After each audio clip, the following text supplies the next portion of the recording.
Hi, everybody. My name is Sarah, and this is Instacart Pearls of Wisdom. How are you doing today? Well, I recently wrote an article for the website that is put together for gig workers, and it's called The Humility of Customer Service. And a lot of you will understand immediately what I mean by this if you're watching. And then some of you may get like a little, oh. So there is some feelings and processing involved with the humility of customer service. And, I think of all my years in customer service dealing with people face to face as well as now through the app for Instacart. And there's a lot of gulping, swallowing, biting your tongue, thinking what you're thinking, but not saying what you're saying, practicing humility. And we deal with people, and as many of you have found out the hard way, sometimes we are misunderstood in our texts. Oh, horrors, right? Well, it happens. And sometimes sarcasm sneaks through, sometimes anger slips in, sometimes impatience with them on the other side that we also don't know could kick in. And so there's a lot of humility involved in our shopping, just one order for one person for one day, right? Not to mention if we do 5 or 6 or doubles or triples or any of that sort of stuff. We have to learn how to be pretty neutral, pretty flat, pretty customer service oriented, pretty professional, pretty like that's it. The personality really, I don't know, my personality rarely comes out as I professionally serve these people via texts, right? Rarely a phone call. And so sometimes the customer will have a playful side to them or a fun side to them, and they'll be like they're present for the shop, they're present for the, questions you might have, the replacements, the pictures, the this and that, and they're into emoticons, emojis, and they become a delight to work with. But most of the time, it's pretty straightforward about what we have to do. And sometimes there's tons of frustration.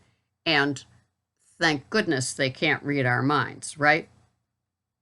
Like that St. Patrick's Day shop that I did, where this woman was all organic, all day, veggies for her organic corned beef and cabbage dinner that she was making.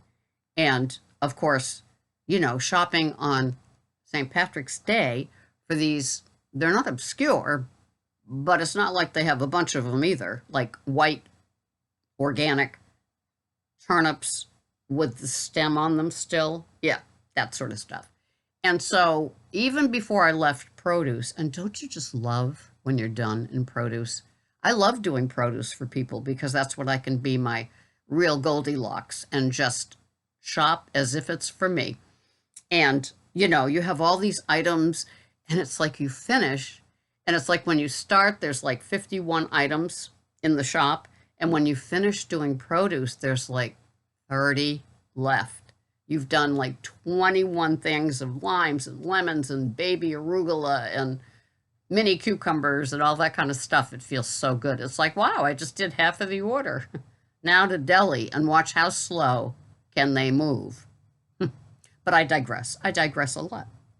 And so, in that particular text with this woman who must have been named by a hippie mother and father for what her name was, I won't give it up here. But, and now this woman was, ordering her Instacart St. Patrick's Day order the day of St. Patrick's Day. And if you didn't watch that video of mine, not only did they not have her organic produce, but when I rounded the corner, there wasn't a piece of corned beef left in the store, much less her special corned beef, not the regular, store bought.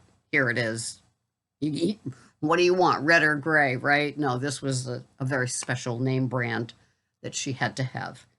There wasn't any corned beef, much less a replacement that she had to decide on. So back and forth, back and forth, back and forth. They don't have this, they don't have that. Would this work? Take a picture, the text, the way that I do it. And especially with produce, I'm picky too. So I want to get her what's right. So she starts answering me. Yes, no, yes. Do they have anything else?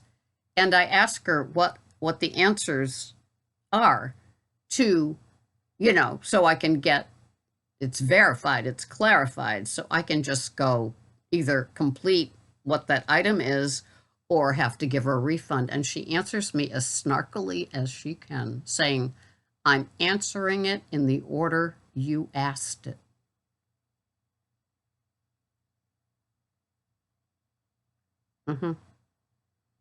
Like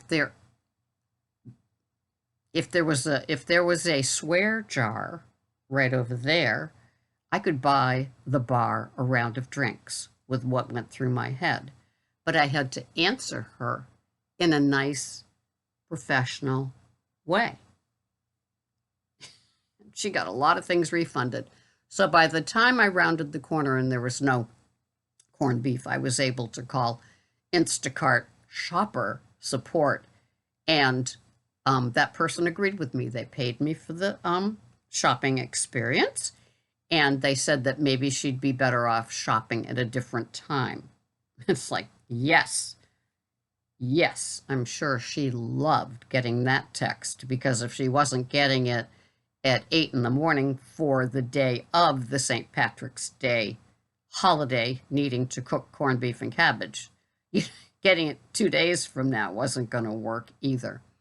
So there's a lot of humility involved, and we really can't go postal, so to speak, on a customer that is not behaving in a way that makes it any easier for us, right? We just want to get the job done. We just want to pick out their nice things. We just want to get the order in order. We want to get, the family size Frosted Flakes, not the 12.5 ounce size. We want to do everything that they want. But sometimes they aren't responding, or they're responding in a way that makes it almost impossible for us.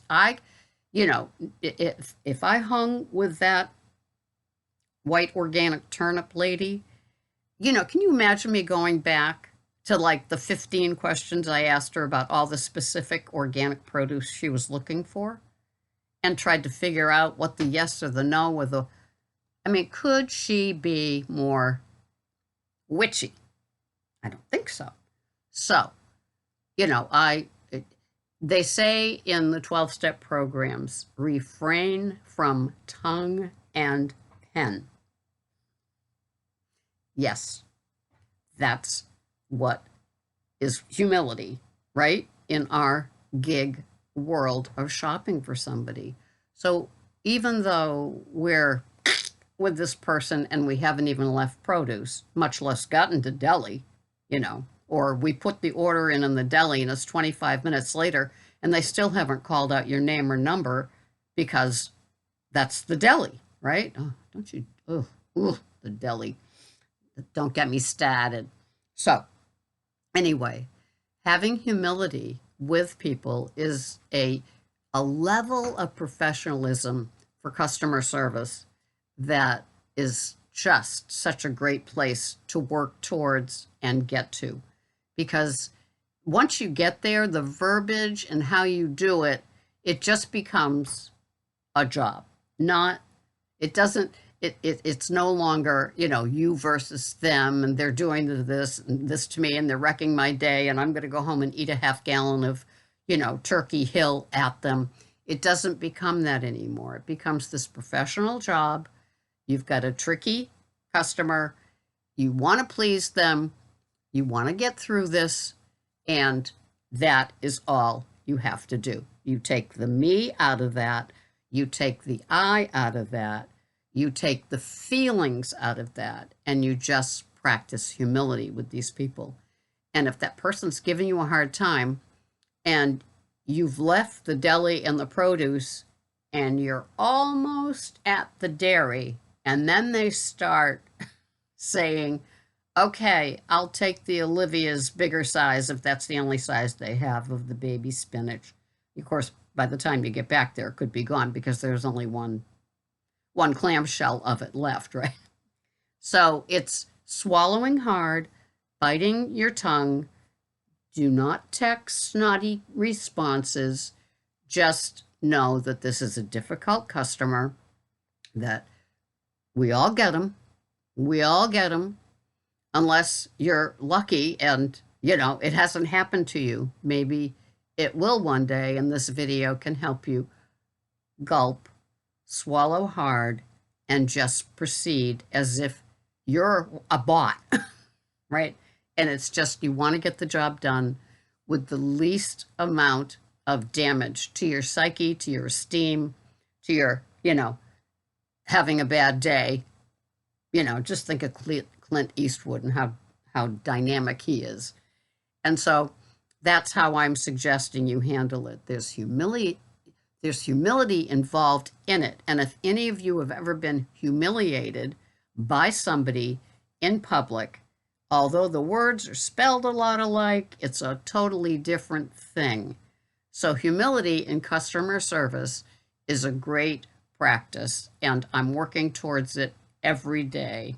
I honestly am, and I hope you are too. We don't want to be humiliated. That's a whole different topic for a whole other time. We want to practice humility with our customers, give them the best 5-star shop that we give every other person, and keep us out of it. Just become as neutral and, I'm doing my job. That's it. And hopefully it gets done and there's no collateral damage, and that even if they're snarky back at you, eventually they'll warm up. Who knows? We don't know. We never know, right? We want to preserve our integrity. We want to preserve our rating or dig out of our rating. So we have to practice humility. And I hope you enjoyed this video. The article that I wrote about this is over at the Tipped website, YouTube website, and I think it's a Facebook website, or no, maybe it's just its own platform. But anyway, you might find it there as well. It's a lot of the same stuff.